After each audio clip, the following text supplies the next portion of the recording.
Auntie Earl, we've got it covered up here. Helps tables around the side. Let's keep it looking nice for the photographer. They told Earlene Dukes to use the side door. All right, Marcus. It was her mother's land. She had paid the taxes on it for 19 years. But the young man in the gray suit didn't recognize her face. Then a county car pulled up. I need to speak with the record owner of this property, a Miss Earlene T. Dukes. Lord, what did she do now? Miss Earlene, from the lunchroom, Mason Middle. You don't remember me. 20 years ago, she fed a hungry boy. Today, he came back for her. But what that young man carried in his folder had been hidden for 34 years. To understand it, you have to go back to a woman the world overlooked and the quiet truth waiting to be told. This is her story. It was 4:10 in the morning, 11 hours before all that, when Earlene's alarm went off in a narrow brick house on Effie Road in Mason, Tennessee. She did not hit snooze. She never had. She lay still for a moment in the gray dark and listened to the window unit rattle, the way she always did. Then she swung her feet down to the cool linoleum and felt for her house shoes. Her knees spoke to her on the first 3 steps. They always did that now. She was 65 years old, and she had spent the back half of her life on her feet, and her feet had opinions about the front half. In the kitchen, she turned on the little light over the stove and not the big one, because the big one woke up the whole house and there was no whole house anymore. There was just her. Calvin had been gone 9 years. She still made coffee in the 4-cup pot and still poured 2 cups out of habit and still drank one and left the other on the counter to go cold. And on the bad mornings, she didn't know why she did that, and on the good mornings, she did. This was a good morning. The reunion was today. Earlene had 31 pounds of pork shoulder in the deep freeze that she had bought on sale at the Cash Saver on Summer Avenue for $1.98 a pound. She had 4 flats of collards she'd cut herself, 2 cases of pinto beans, a bushel of sweet corn from the man at the Brownsville stand, and 40 pounds of yellow potatoes she'd already washed and laid in the sink the night before. She had not been asked to cook all of it. She had been told, in a group text she was barely a part of, that Auntie Earl can handle the sides if she wants to be useful. Marcus had typed that. Her sister Beverly's boy. He typed everything for the family now. Earlene had read it twice, set the phone face down on the kitchen table, and then gone to the Cash Saver and bought 31 pounds of pork shoulder. Because a thing she knew that they did not know was that the land they were all coming to celebrate had been kept alive by the people who showed up when nobody was watching. Marcus would learn that today. He just didn't know it yet. You have to understand how Earlene lived, to understand why a card table by the propane tanks could hurt her and still not move her. She had retired from Mason Middle 2 years before, after 31 years on the line, and the district gave her a pension that came to $1,406 a month after they took out the part for her supplement. Out of that came the light bill, which ran about $90 in the deep of summer with the window unit going, and the gas, and the water, and the part of Calvin's burial she was still finishing, paying 9 years later at $38 a month to the funeral home in Covington, and the Medicare that didn't cover the pills that kept her blood pressure where the doctor wanted it. She did not own a car worth anything. She drove Calvin's 2004 Buick LeSabre, silver gone to gray, 209,000 miles on it, and she babied it the way you baby the last thing a dead man's hands touched every day. She did not waste. She kept a list on the back of an envelope of what she spent, and at the bottom of the envelope, in her square, careful hand, she kept a running total of what was left, and that number had a way of getting close to nothing by the 3rd week of the month and then climbing back up a little on the 1st. But Earlene was not poor in the way the cousins thought she was poor. She had a deep freeze full of food. She had a garden out back with tomatoes and okra and butter beans and 3 rows of greens. She had a church that loved her and a niece who called her every Sunday night without fail and grandbabies who climbed on her like she was furniture. She cooked for people. That was her thing. She cooked for funerals and weddings and new mothers and shut-ins, and she never charged the people who couldn't pay and never let the people who could pay leave without taking a plate home. She had a reputation in 3 counties for her greens and her pound cake. When somebody in Mason died, Earlene Dukes showed up at the house within the hour with a foil pan before the family even knew they were hungry. That was wealth, where she came from. That was a rich woman. She just didn't have it in a form Marcus could see, because Marcus had been raised by Beverly to read a person's worth off their car and their shoes and the zip code on their mail, and by that arithmetic, Earlene came up empty every time. The morning of the reunion, Earlene had exactly $341 left until the first of the month, and she had spent more than half of it on pork shoulder and corn and beans for a family that had told her she could handle the sides if she wanted to be useful. She did not resent it. She wanted to be useful. That was the truth and the trap of her, all in one breath. Earlene Dukes had spent her whole life wanting to be useful, and the people around her had spent their whole lives letting her, and somewhere in the arithmetic of that, a 65-year-old woman ended up cooking 31 pounds of pork for people who'd sit her at a side table. The land was going to fix that arithmetic today. She still didn't know it. To understand a Saturday in June, you also have to understand the 40 years that came before it. Earlene was the oldest of Hazel Tatum's 3 living children, born in 1959 in the front bedroom of the very house on Effie Road, where she still woke up alone. Her mother Hazel had been born in that house too, in 1931, on the same 40 acres that Hazel's own father had bought in 1948 from a white landowner named Renfro for $900 and a debt of labor that took 6 years to pay off. That was the thing about the land that the cousins in their pressed shirts liked to forget. It had cost somebody something.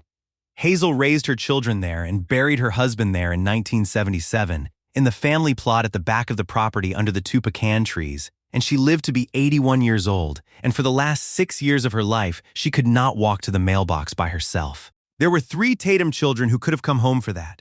Only one of them did. Beverly was already gone by then, gone to Memphis and then gone past Memphis. Married to a man named Carl Sims who sold commercial insurance and then bought into a strip mall and then another. And Beverly learned to say, "our portfolio," and learned to wear linen in the summer and learned to call the home place the property out in the county, the way you'd talk about a thing you owned but didn't touch. Roy, the baby, was the sweet one and the lost one. He could play anything with strings on it, and he could not hold anything in his hands that the world handed him, including his own life. He went into the ground at the back of the property in 2003, 41 years old, and he left behind a little girl named Nadine. Earlene raised Nadine. Nobody asked her to. There was no meeting, no vote, no will. There was just a child who had nobody. And there was Earlene, who already worked the cafeteria line at Mason Middle and already drove the route home past the bus stop every afternoon. And one thing folded into the other the way bread dough folds, and after a while, you could not say where the first part ended and the second part began. Earlene was 44 when Nadine came to her, and she was the mother of that girl in every way that the word means anything. And she never once corrected anyone who called her an aunt instead of what she was. That was the kind of woman she was. She did the work and let other people keep the title. Calvin Dukes married Earlene in 1983 in the AME church on Highway 59, and he was a quiet man with big hands who had come home from Vietnam in 1971, missing a piece of his hearing and carrying things he never put down out loud. He worked 26 years at the Firestone plant in Memphis, and then 20 more as a maintenance man for the school district, and he kept every receipt he ever got in a green metal cash box on the top shelf of the bedroom closet. It was Calvin who first understood about the taxes. It was 1990, and Hazel was getting forgetful, and a letter came to the house on Effie Road that Hazel had stuffed in a drawer because she didn't like the look of it. Calvin found it when he was fixing the drawer slide.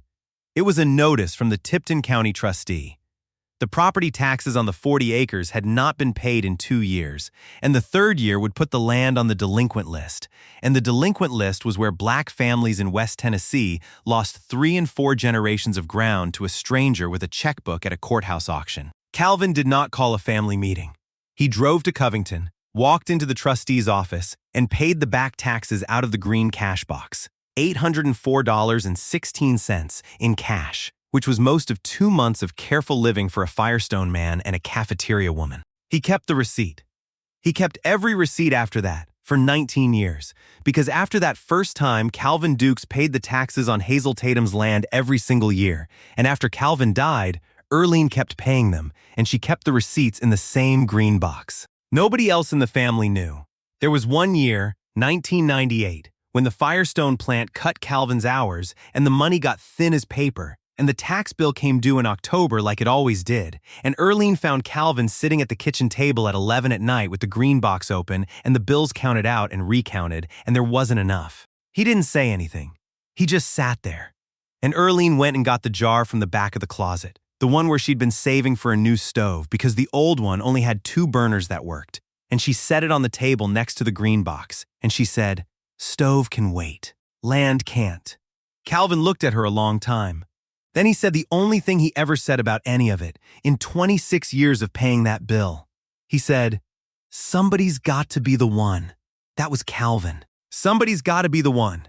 He paid the taxes in October, and they cooked on 2 burners for another 3 years. And he never told Beverly, and he never told Roy while Roy was living, and he never expected a thing back. Because in Calvin Dukes' understanding of the world, you didn't keep a thing alive in order to be thanked for it. You kept it alive because it was yours to keep alive, and the keeping was the whole reward. Beverly assumed the county handled it. Marcus, when he got old enough to have opinions, assumed his grandmother had left things in order. And the truth sat in a green metal box on a closet shelf, gathering receipts like a tree gathers rings, one for each year somebody quietly chose to keep the land in the family. That box is going to matter. So is the thing Hazel did in the spring of 1991, 3 weeks after Calvin paid those first back taxes, that not one soul under the white tent knew anything about. In the spring of 1991, Hazel Tatum asked her oldest daughter to drive her to Covington. She would not say why. She wore her church coat, the navy one with the gold buttons, even though it was warm, and she made Earlene wait in the car outside a low brick building on Washington Avenue while she went inside with her pocketbook clutched to her chest. When Hazel came out 40 minutes later, she was holding a folded paper, and she would not let Earlene see it, and she said only one thing on the whole ride home. She said, "I know who stayed." Earlene thought it was just one of her mother's sayings. It was not. What Hazel had done that day, with a lawyer named Pruitt and a notary and her old neighbor Mr. Calhoun standing as witness, was sign a deed. The deed moved the 40 acres and the house on Effie Road out of Hazel Tatum's name and into the name of her oldest daughter, Earlene Tatum Dukes, with Hazel keeping what the lawyer called a life estate, which meant Hazel could live there until she died, and then it was Earlene's, clean and whole. Hazel recorded that deed in the Tipton County Register of Deeds office on April 9, 1991. Then she came home, put her copy of the deed in the family Bible between the page where she'd written everyone's birthdays and the page where she'd written everyone's deaths, and she never told a soul. She did not tell Beverly, because Beverly would have argued about fairness, and Hazel was done arguing about fairness with a daughter who had not changed a single sheet on a sick woman's bed. She did not tell Roy, because Roy could not be told things you needed kept. She did not even fully tell Earlene, because Hazel was a proud woman of a proud generation, and she had decided that if you had to be told you were loved, then it wasn't love, it was a transaction, and she would not turn what Earlene had done into a transaction by paying her for it out loud.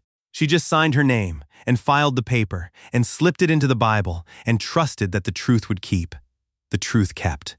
For 34 years, it kept. Now come forward to that Saturday in June, and the white tent and the man in the gray suit.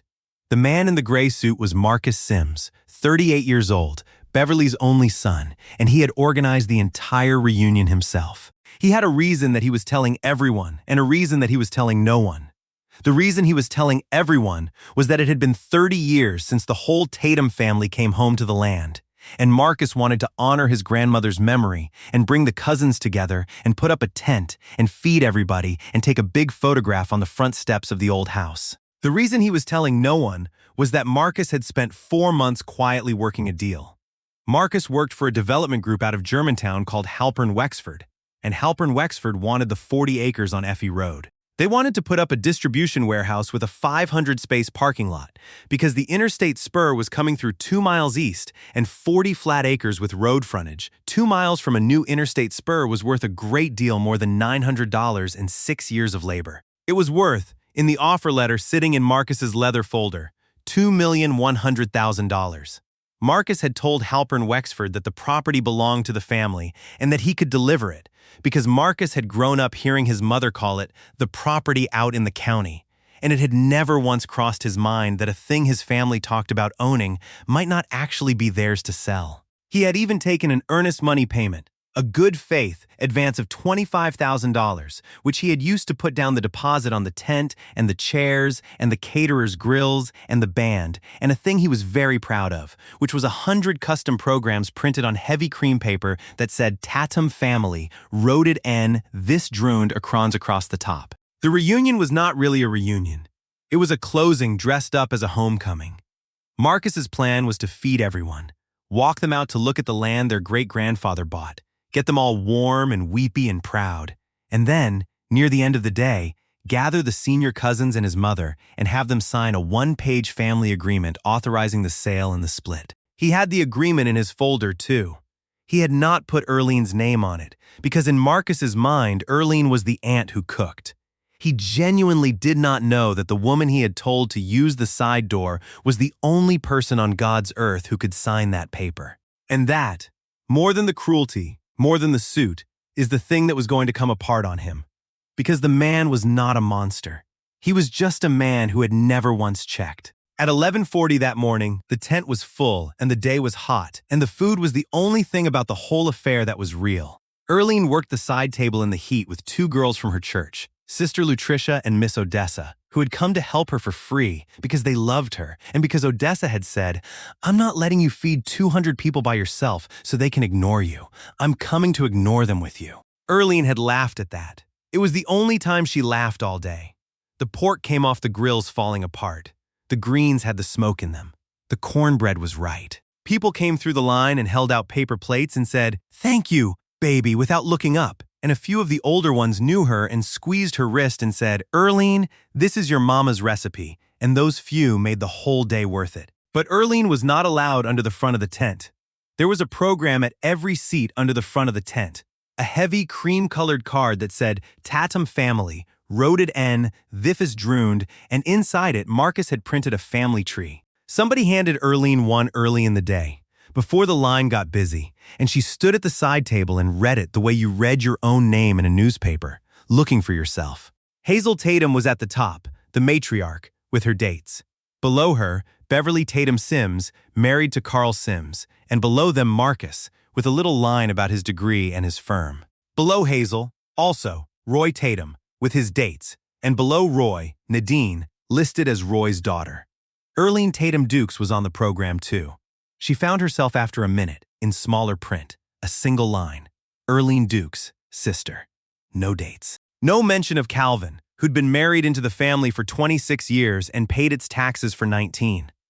No mention that Earlene had raised the very Nadine listed 2 lines up under Roy's name, as if Nadine had raised herself. Sister. That was the whole of Earlene Dukes on the cream-colored card, in the smaller print, after the people who left. She folded the program in half and put it in her apron pocket, next to where the envelope of cash would later sit, and she went back to the greens. She did not show it to Odessa or Lutricia, because she knew what they'd say, and she didn't have the strength that day to talk them down off being angry on her behalf. She just kept it. She was good at keeping things. Later, that folded program would be one more thing she didn't throw away. The way her mother hadn't thrown away a torn corner of a photograph.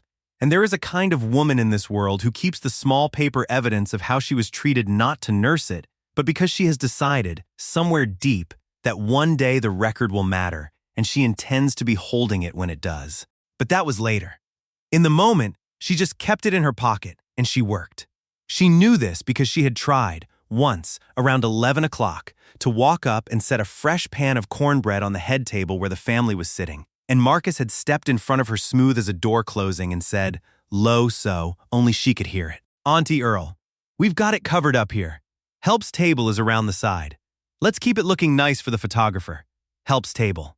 The word hit a place in Earlene that was older than Marcus. It hit the place from 1996, when Beverly had a Christmas dinner at her big house in Germantown and seated Earlene and Calvin at the kitchen counter on stools while the rest of the family ate at the long table off the good china, and called it the overflow. And Earlene had eaten her Christmas dinner standing up at her own sister's counter and never said a word. It hit the place from her mother's funeral repast in 2012, when one of the Memphis cousins had handed Earlene her coat at the door and said, "Could you hang these up, sweetheart?" Because the cousin had decided, from her dress, that Earlene worked there. It hit the place that had been hit so many times it had gone smooth and hard, like a stone in a creek.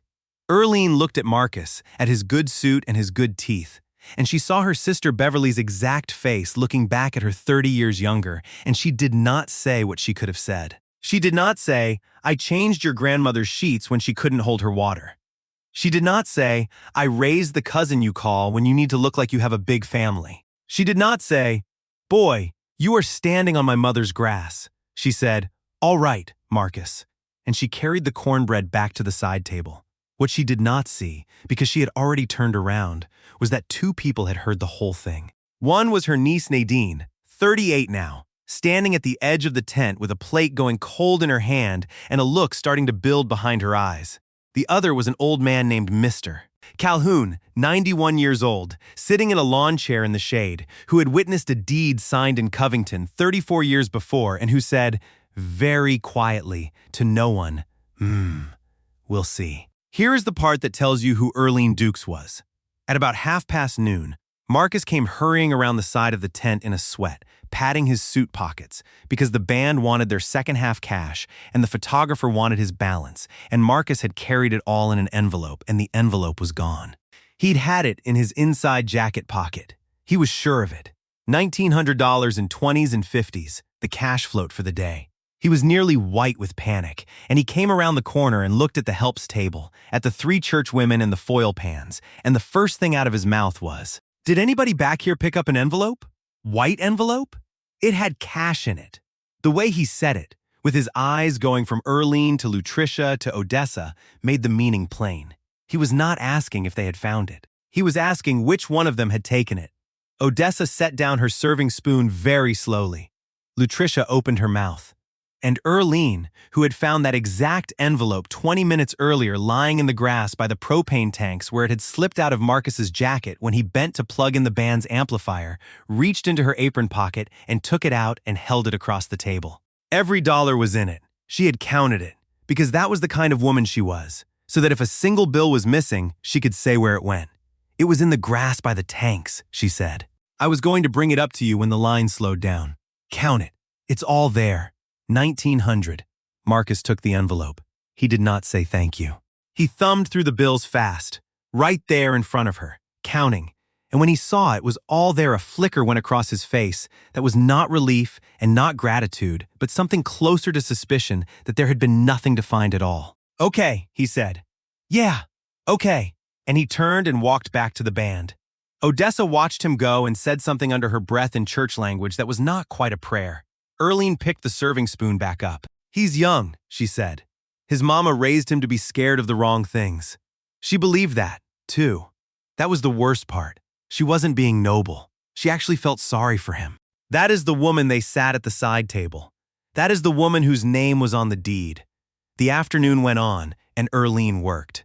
That was the thing about Earlene that the family had always mistaken for weakness. After they wounded her, she did not stop moving. She did not go sit in the Buick and cry, though she could have, and a younger woman would have, and nobody would have blamed her. She refilled the greens. She swapped the empty cornbread pan for a full one. She wiped the long table down and set out fresh ice for the tea, and when the photographer came around the side to grab a bottle of water, she handed him 2 and asked if his people were eating, because his people are always the ones who don't get fed at these things. She watched the family take their pictures on the front steps of her mother's house without her in the frame. She was not in the photograph. Again. 36 years after they tore her out of the last one, here she was, standing 20 feet away with a serving spoon, watching them arrange themselves on her own porch. Marcus put his mother in the center. He put the Memphis cousins on the steps. He waved Nadine in, and Nadine went, because Nadine didn't know yet what she was going to know, and afterward Nadine would not forgive herself for the way she'd smiled in that picture while her mother stood by the propane. Earlene watched it all, and her face did not change. A church dress she'd ironed the night before was hanging in the back of the Buick on a hanger, in case she got a minute to change out of her cooking clothes and sit down like a guest before the day ended. She never got the minute. She knew, watching the photograph, that she wasn't going to get the minute. So she put the spoon back in the greens, and she stood at the side table in the heat, and she did the thing she had done at a kitchen counter in 1996, and at a coat closet in 2012, and in 100 rooms in between. She stayed. She didn't know that staying was about to mean something. She just knew it was the only thing she'd ever been any good at. At 2:15, the county car came up the gravel lane. It was a plain white Ford with a Tipton County seal on the door, and it did not belong at a family reunion, and everybody under the tent felt it not belong. The man who got out was young, maybe 32, in a regular suit and not an expensive one, with a leather folder under his arm and the slightly lost look of a person walking into a party that isn't his. Marcus went to meet him, smiling his closer's smile, hand already out, because Marcus assumed any man with a folder was coming to make him richer. "You must be from the title company," Marcus said. "We weren't expecting you till Monday, but—" "I'm sorry to interrupt your event," the young man said. "My name's Theo Mercer. I'm with Bluff City Title and Abstract. We're handling the search for the Halpern Wexford transaction. There's a problem with the chain of title I needed to discuss in person before anybody signs anything Monday." He looked around the tent. "And I need to speak with the record owner of the property, a Miss Earlene Dukes." The tent did not go silent all at once. It went silent in pieces. First the family table, where the name landed like a dropped plate. Then Beverly, in her white hat, lowering her fan. Then the cousins, turning to each other, mouthing the name. "Earlene? Earlene?" "There's some confusion," Marcus said, and his voice had changed, gone tighter. "The owner is the Tatum family. My grandmother, Hazel Tatum. I'm the family representative. Whatever you've got, you can hand it to." "Hazel Tatum hasn't owned this property since 1991, Theo Mercer said. He said it gently, like a man setting down something fragile. "She deeded it, with a reserved life estate, on April 9th, 1991. Recorded, Book 412, page 88, Tipton County. Hazel passed in 2012, which extinguished the life estate. Title's been fully vested in the grantee for 13 years. He paused. "The grantee is Miss Earlene Tatum Dukes. I have to speak with her, sir. She's the only person who can sell this land. Or not sell it."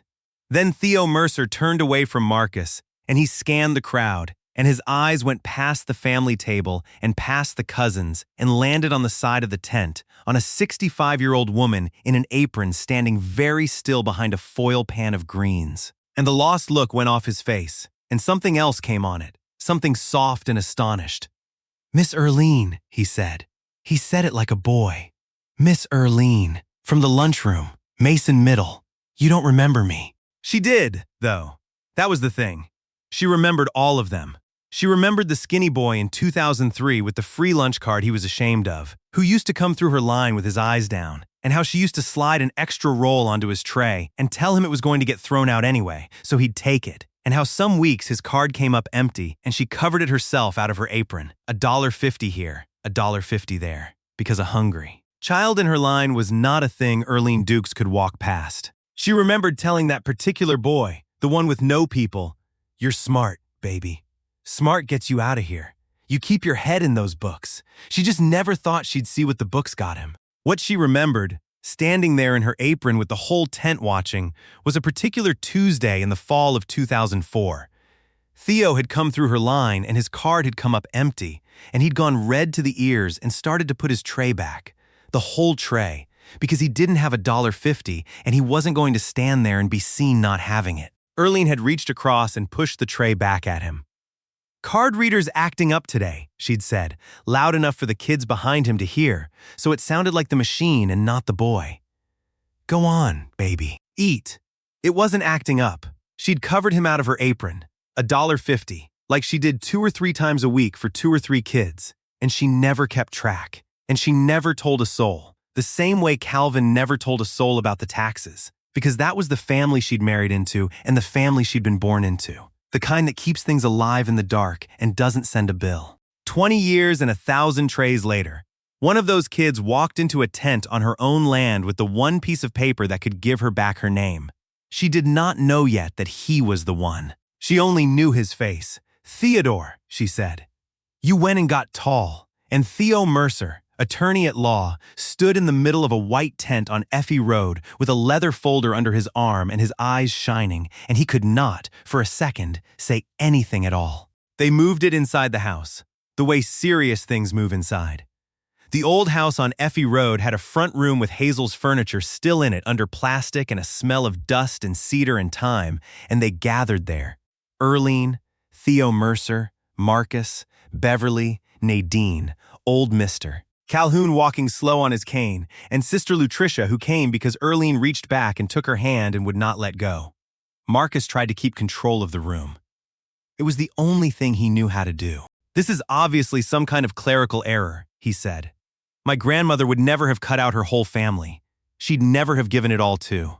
He stopped himself. He had been about to say a word, and even he could hear that the word was going to ruin him, so he changed it to one person. "This isn't how she was. There's got to be a later will. Something." "There's no later will that touches this land," Theo said. "A will couldn't undo this anyway. She deeded it while she was alive. It was hers to give, and she gave it in front of witnesses and recorded it. It's about as clean a transfer as I've ever pulled." He opened the folder. "And there's something else. The property taxes." He laid out copies. 19 years of tax receipts from the Tipton County trustee. The very receipts that lived in a green metal cash box on a closet shelf. Except these were the county's own carbon copies, pulled from the records, and every single one of them had been paid by and made out to Earlene T. Dukes or Calvin O. Dukes. "For 19 years, Theo said, somebody quietly kept this land off the delinquent rolls, out of their own pocket. If they hadn't, the county would have sold it for back taxes a long time ago, and none of you would have a thing to fight over." He looked at Marcus, not unkindly. "There is no Tatum family land, sir. There's land one person in the Tatum family refused to let die, and then fed all of you on it today." The room was very quiet. The plastic on Hazel's couch crackled when Beverly sat down on it without meaning to. She had gone the color of ash under her white hat. "Earlene?" Beverly said. Her voice had a crack running through it. "Earlene, you knew? All this time, you knew, and you let me." She couldn't finish it. She was thinking about a Christmas dinner and a kitchen counter and 2 stools. They were all thinking about something. You could see it going around the room, each person arriving at their own private stool. "No," Earlene said. "I didn't know about the deed. I never saw it. Mama never told me what she did that day in Covington." She looked at her own hands. "I knew about the taxes because Calvin started paying them and I just kept on after he passed. I figured it was the right thing. The land needed it and nobody else was doing it." She looked up. "I didn't pay them because they were mine. I paid them because they were ours. There's a difference. I just didn't know I was the only one who thought so." Marcus made a sound that was supposed to be a laugh. "Okay, we'll get a lawyer. Our own lawyer. Handwriting people. There's no way my grandmother." "Marcus," said Mr. Calhoun. The old man had not spoken since he came in the room. He was 91, and he spoke slow, and the whole room turned to him the way a room turns to age when age finally decides to talk. "Marcus, I drove your grandmother to Covington that day," Mr. Calhoun said. "April of 91. I sat in the lawyer Pruitt's office, and I put my name on that paper as a witness, and so did Pruitt's secretary, and the notary stamped it. Hazel knew exactly what she was doing. She said it to me on the ride home, plain as I'm saying it to you. He thumped his cane once, soft, on the floor. She said, 'Calhoun, I'm giving it to the one who stayed.' Then she said, 'Don't you tell a soul. Let them act right or don't, but I want to know who acts right without knowing there's a paper.' He looked around the front room, at all of them. 'Well, now you know there's a paper.' The silence after that had a different weight. It was the silence of people who had been graded on a test they didn't know they were taking, and were just now getting the scores back. Nadine was the first one to move. She had been standing by the window the whole time, the niece Earlene raised, 38 years old, a school nurse over in Brownsville with 2 kids of her own and a marriage and a mortgage and a life that existed because one woman had folded her in like bread dough in 2003. She crossed the room and she got down, all the way down, on her knees in front of Earlene's chair, the way you do for the people who raised you, and she put her face in Earlene's apron and her shoulders started going. "You ate at the counter," Nadine said into the apron. "At Aunt Bev's. At Christmas. I was little, but I saw it. You and Uncle Calvin on those stools, and I never said nothing. All these years I never said nothing because everybody acted like that was just where you went." She lifted her wet face. "I'm sorry, Mama. I'm so sorry. I let them put you at the side table at your own table." "Baby," Earlene said. She had a hand in Nadine's hair. "Baby, you were 6 years old at that Christmas. You don't apologize for what they did when you were 6. I'm not 6 now," Nadine said. And she got up and she turned around, and she looked at Marcus, and she was not crying anymore. "You told her to use the side door," Nadine said. "You called her help, in front of the photographer, so it'd look nice." Her voice was shaking, but it did not stop. "This is her house, Marcus. You've been standing in her front yard all day, selling her grass to a warehouse, and you sat her at a card table by the propane." "I didn't know," Marcus said. And it was the truth, and it was the worst possible defense, and everyone in the room understood both of those things at the same time. "You didn't know," Nadine repeated. "You didn't check." "You never check. You looked at her apron and you knew everything you wanted to know." I'll tell you what Marcus did next, because it's the part that matters, and it's the part the architecture demands, and the part that's true to how pride actually dies. He did not collapse. He doubled down. Because Marcus, in that front room, did the math that men like Marcus do, and the math was very bad. The $25,000 of earnest money was not in an account. Most of it was in tents and chairs and a band and 100 cream-colored programs. He had told Halpern Wexford he could deliver a $2 million parcel by Monday, and he had told his bosses, and there was a closing on a calendar, and there was a version of Marcus's life that ended on Monday if this paper was real. So Marcus reached for the only thing he had left, which was the family story he'd been raised on. The story where he was the one who'd made something of himself and Earlene was the one who hadn't. "You want to talk about who showed up?" Marcus said, and his voice climbed. "I'm the one who organized all this. I'm the one who got everybody here. I'm the one who's been out here for 4 months getting this deal done so this family could finally get something out of this dirt. You know what this land's worth? You want to keep it a field? You want to keep cutting grass on $2 million because some old man remembers a car ride?" He pointed at Earlene, and his hand was shaking. "She doesn't even know what to do with it. She'll lose it. She'll let it rot like she's let everything." "That's enough," Beverly said. It came out of her like something tearing. Beverly Tatum Sims had sat on the plastic-covered couch through the whole thing, gray-faced, and now she stood up, white hat and linen and all, and she was crying in the ugly way, the way that ruins your face, and she looked at her son like she was seeing the back of his head for the first time. "That's enough, Marcus. You sound like me." She said it like a confession. "You sound exactly like me, and I am so ashamed of how I sound." She turned to her sister. "Earlene, I put you at the counter. Christmas of '96.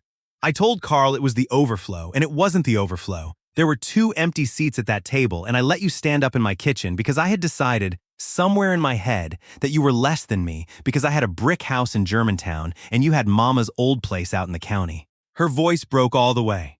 "And the whole time it was your house. The county was your house.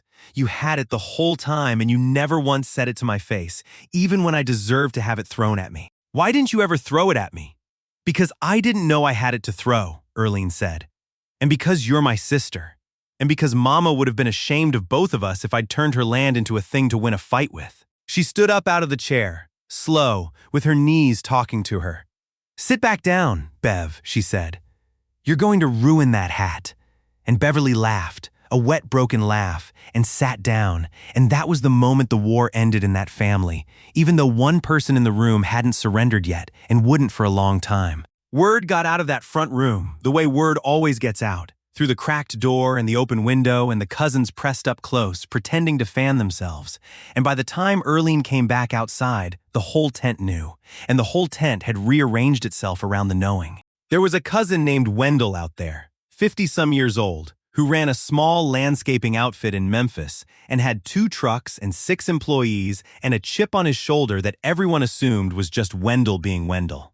Wendell came up to Earlene by the side table, and he had his cap in his hands. "Cousin Earlene," he said, "I owe you a thing I've been carrying 3 years." He turned the cap around. "Marcus brought me in on a deal in 2022. A flip over in Fraser. Told me put in my money. Told me we were partners. 50-50. Shook my hand on it in front of his mama." Wendell's jaw worked. "When it sold, wasn't no 50-50. There was a paper I'd signed that didn't say what he told me it said, and I got back about 1/3 of what I put in, and when I went to him about it, he looked at me just exactly the way he looked at you today, like I was something that got on his shoe." He looked down. "I didn't say nothing to the family because everybody thinks Marcus walks on water, and I figured they'd say Wendell can't read a contract. So I just ate it. 3 years I ate it." He put the cap back on. "But I watched him send you around the side today, And then I watched a lawyer walk in here and tell the whole world he tried to sell out from under a woman who'd been paying the taxes since before he could drive. And I just want you to know you ain't the only one. And I'm sorry I stayed quiet so long. Quiet's how he gets away with it. Earlene reached out and squeezed his wrist, the way the old people squeeze your wrist. You're not the only one who was quiet, baby, she said. I had 34 years of quiet in a Bible. Quiet's not the sin. The sin is being loud about the wrong things. She let go of his wrist. You eat yet? Wendell laughed, surprised, the way Beverly had laughed. No, ma'am. Go get you a plate, she said. It's good. I made it. And Wendell went and got a plate, and he wasn't the last one to come tell Earlene a thing he'd been carrying about Marcus that day. There were 2 more before the sun went down. That is the other thing about a man who runs people over quietly. The people he runs over remember. They wait. And the day the truth walks in under a tent, they all stand up at once, and the man finds out exactly how many bridges he burned in the dark, thinking nobody was keeping count. Somebody was always keeping count. She was at the side table the whole time. Marcus's deal died on a Tuesday, 4 days later, in a conference room in Germantown. Theo Mercer's title opinion was airtight, and Halpern Wexford's lawyers read it in about 90 seconds. And the deal Marcus had built his whole year on came apart, because you cannot sell a man a field that belongs to a lunchroom cook who has no intention of selling it. Halpern Wexford wanted their $25,000 back. Most of it was gone, in tents and a band and 100 programs. And the part that was gone, Marcus had to make right out of his own pocket and alone. And his bosses had questions about how a senior associate had spent 4 months and the company's name pursuing a parcel he never confirmed his family owned. And those questions did not have good answers, and Marcus Sims was, by August, no longer at Halpern Wexford. He told people he'd left to start his own thing. Everybody knew. That is how pride pays for itself. Not in lightning, in a Tuesday. But that's not the end of Marcus in this story, and I want to be honest about him, because the easy thing would be to leave him in the ditch and let you enjoy it. He did not apologize that summer. He didn't apologize that fall. He stayed away from Effie Road, and he told a version of the story where he was the victim of an old woman's secret, and some people believed it, and Earlene let them, because Earlene had learned a long time ago that you cannot drag a person to the truth. You can only leave the door open and keep the porch light on. She kept the porch light on for Marcus a long time. We'll get back to whether he ever walked up to it. That night, after the last car crunched down the gravel and the tent company came and took the tent and left the grass flattened in a big pale rectangle like the ghost of a thing that had happened there, Earlene was alone in her mother's house. She got out the family Bible. It lived in the front room, on the lamp table, a big black Bible with a cracked spine and Hazel's maiden name pressed in gold gone, almost smooth, and Earlene had dusted around it for 13 years without ever opening it past the birthday page, because the death page was in there too, and she had written some of those entries herself and did not need to read them. But Theo had said the deed was in there. Mr. Calhoun said Hazel had filed the county's copy but kept her own, and Earlene wanted, that night, to hold the paper her mother had signed. She found it where Hazel had left it 34 years before, between the births and the deaths, which was exactly where her mother would have put a thing that was both. The deed was there. Her own name, Earlene Tatum Dukes, typed on a county form, and her mother's signature under it, the real one, the one Earlene had seen on report cards and church envelopes her whole growing up, and folded inside the deed was a letter. It was 1 page, in Hazel's hand, the cramped, careful hand of a woman who'd learned to write in a one-room school and never wasted a line, and it was dated the same week as the deed, April 1991, and it had no envelope and no address because it had never been meant to be mailed. It had been meant to be found. Earlene sat down in her mother's chair under the lamp and read it. Her mother had written that she knew what Earlene and Calvin had done with the back taxes, even though they thought she didn't, because the trustee's office had called the house to thank her, and she had figured out the rest. She had written that she was old and tired, and that she had 3 children, and only one of them came when she fell. Only one of them changed the bed. Only one of them sat with her in the dark when she was scared, and that she had decided a long time ago that she was not going to leave the land to the loudest. She was going to leave it to the truest. She had written, "I am not telling you while I am living, daughter, because if I tell you, then every kindness you do me from here on you will wonder, did you do it for the land? And I do not want to take your kindness and turn it into pay.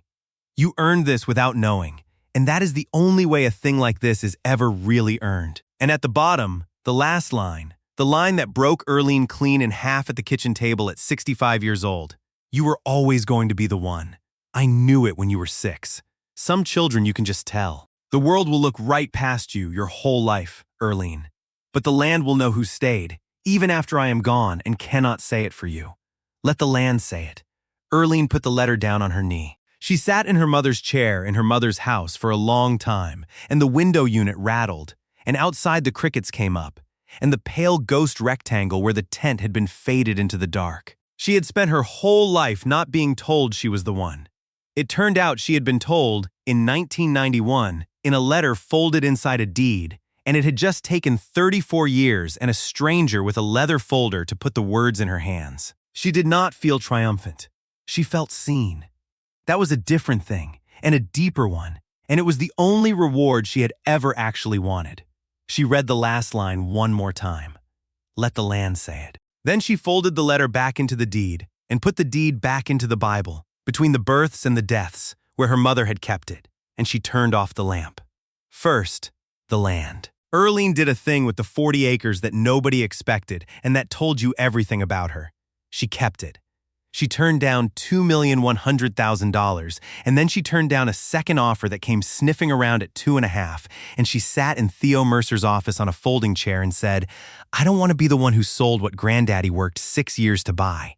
I'd rather be tired and own it than rich and have given it away. But she was not foolish, and she was not sentimental in the way that gets families wiped out a generation later. With Theo's help, and with a lawyer Theo brought in who did this kind of work for families like hers, Earlene put the 40 acres into a family land trust. She wrote it so the land could never be sold out from under the family by any one person ever again, the way Marcus had nearly done. She wrote it so that the home place stayed the home place. She wrote it so that the small piece of frontage along the road, the part nearest where the interstate spur was coming, could be leased, not sold, and the lease money would fund 2 things. The first was the upkeep of the land and the house and the family plot under the pecan trees in perpetuity, so that no Tatum would ever again get a letter from the trustee and have to pay it in cash out of a green box. The second was a scholarship. She named it the Hazel Tatum and Calvin Dukes Memorial Fund, and it paid lunch debt and book money for kids at Mason Middle and the high school, the skinny kids with their eyes down and their free lunch cards, the Theo Mercers nobody's looking at yet. She made Theo a trustee. She made Nadine a trustee. She left a seat open and unfilled, and when Theo asked her who it was for, she said, somebody who's not ready yet. She was talking about Marcus. She didn't say so. The home place got fixed up that summer and fall, slow, the way real things get fixed. The money for it did not come from selling anything. It came from the first lease payment on the road frontage, which a smaller, decent company paid to put up a fuel and food stop near where the spur was coming, on a lease that would end and revert and could never become a sale. Theo wrote the lease so tight that Earlene joked he must have stayed up nights trying to find a way to disappoint a warehouse. The first check from that lease was the first money Earlene had ever held in her hand that came off the land instead of out of her pocket. She did not buy herself anything with it. She paid off the last of Calvin's funeral, the $38 a month she'd been sending to Covington for 9 years, all at once, the whole remaining balance, and she sat in the funeral home parking lot afterward in the silver Buick for a while, not crying exactly, just sitting, because there are debts you carry so long that paying them off feels less like relief and more like the end of a conversation you'd been having with somebody who was gone. Then she went home and started on the porch. Nadine's husband and 2 of the younger cousins tore off the rotten front porch and rebuilt it board by board, and Earlene painted the new floorboards gray, the same gray her daddy had used, because some things you keep the same on purpose. The window unit got replaced with central air because Earlene was 65 and her knees had opinions, and she had decided she was allowed to be cool in her own house at last. The little back bedroom that had been Roy's, and then had been Nadine's when she was small, got painted a pale blue and made into a room for Nadine's kids when they stayed over. The grandkids Earlene was not supposed to name in this telling and won't, except to say that they ran through that house in the summer like it had always been waiting for them, which it had. And in the front room, over the mantel, a photograph went back up on the wall. Here is the thing about that photograph. For years, there had been a family picture in Hazel's front room, the big one from a Tatum gathering in 1989, everybody on the front steps in their Sunday clothes. But it had always had a corner torn off, the bottom right corner, and nobody talked about it. And Earlene had wondered her whole life what used to be in that corner. When they cleaned out the old chifforobe that fall, Nadine found the torn corner. It was in an envelope, in the family Bible, tucked against the page with the deed. Hazel had kept it. The corner was Earlene and Calvin.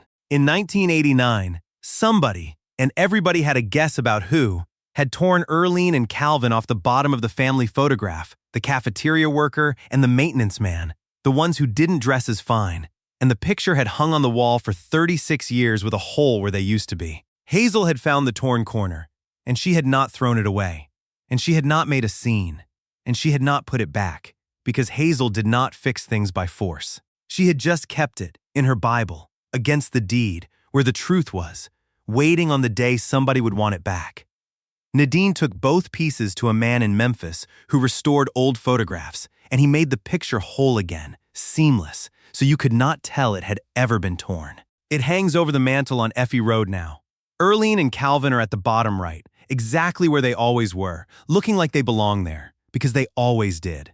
I told you we'd get back to Marcus. He came up the porch steps in November, the new gray porch steps he had not helped build, on the Sunday before Thanksgiving, and he stood on the bottom step a long time before he knocked, like a man who'd practiced something in the car and was already forgetting it. Earlene saw him from the window.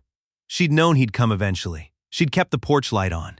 She opened the door and she did not say anything, because she had learned that the people who need to talk will fill a silence, and the people who need to apologize will drown in one, and she wanted to see which one Marcus was. He stood on the new gray boards in the cold and he said, "I lost the job. I guess you heard. I heard. And Mama won't hardly talk to me. And the cousins look at me like..." He stopped. He'd come to make it about him again. He could hear himself doing it. He pressed his lips together and tried once more, from a different place. "Auntie Earl, I called you help. At your own grandmother's land. In front of everybody. And then you found my money in the grass and you brought every dollar of it back, and I checked it in front of you like you'd steal from me." His voice did something then that voices do when a man hits the real thing under all the other things. "You fed me too. When I was little, before all the money, before Mama got the big house, when we'd come out here, you fed me out of your kitchen, and I didn't even remember that until this summer. You fed me and I called you help." Earlene let the silence sit a second longer. Then she stepped back from the door. "You eaten?" she said. "That was all. You eaten." It was the most that woman could give, and it was everything. And Marcus Sims, 38 years old, broke down on a porch in Mason, Tennessee, because his aunt asked him if he'd eaten. She fed him at the table. Not the side table. There was no side table in that house. There was one table, her mother's table, and she put a plate in front of him. And she did not make him grovel, and she did not pretend it didn't happen either. Over the meal, she told him she was holding a trustee seat open. She told him it had conditions. He'd have to learn the work, the boring work, the upkeep, and the taxes, and the easements, and the scholarship paperwork, the kind of work that doesn't close in 90 days for a commission, the kind that takes 34 years and nobody claps. She told him the seat would still be empty in a year, and in 2, and that it would be his when he could sit in a room and not need to be the most important person in it. "Why?" Marcus said. "After all that, why would you do that? Because your grandmother kept a torn-off corner in her Bible for 23 years instead of throwing it away," Earlene said. "She kept it because she believed people could come back to where they belonged. I'm not smarter than my mama. I'm just going to believe what she believed." She refilled his tea. "Eat, Marcus," she said. "It's getting cold. There's one more thing, and then I'll let you go." That spring, a year after the white tent, the family came back to Effie Road. And it was a real homecoming this time. No developer, no closing dressed up as a reunion, just the Tatums on their own land for nothing but each other. They ate on the new porch and out in the yard. There was no head table and no helps table.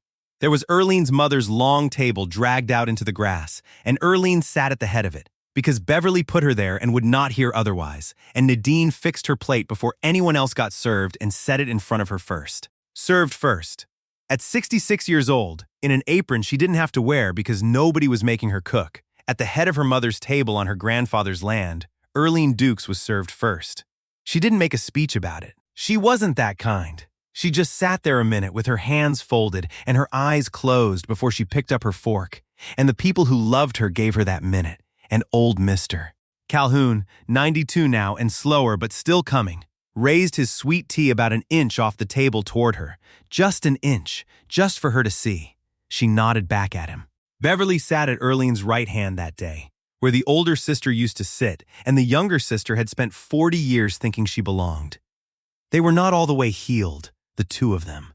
There were still things that lived between them that a year couldn't reach. A Christmas counter, a coat closet, a torn photograph nobody ever did own up to. But Beverly fixed Earlene's plate when Earlene's knees wouldn't let her get up fast enough, and she did it without being asked, and she did it every time after that, for the rest of the years they had. And some apologies are spoken, and some apologies are just a plate brought to you again and again until the bringing becomes the words. Marcus came that day too. He sat down near the foot of the table, not because anyone put him there, but because he chose it. And he ate quiet, and he washed dishes after with the young cousins, his good shirt sleeves rolled up to the elbow. And when one of the grandbabies asked him who he was, he said, "I'm one of Aunt Earlene's people," and left it at that. It was the truest thing he'd said about himself in years. He was a year into the boring work by then. The trustee seat was still empty. He was getting closer to being able to sit in it. And down at the back of the property, under the two pecan trees, two graves had new markers that spring. Hazel's old one had been cracked for years and finally got replaced. And next to the family stone, a small new one had gone in that had not been there before. A marker for Earlene Dukes, U.S. Army, Vietnam, who had paid $804.16 in cash one day in 1990 and never once told anybody he'd saved the family. His marker had a line on it that Earlene chose herself. It said, "H.E. Stay D." That was the whole epitaph.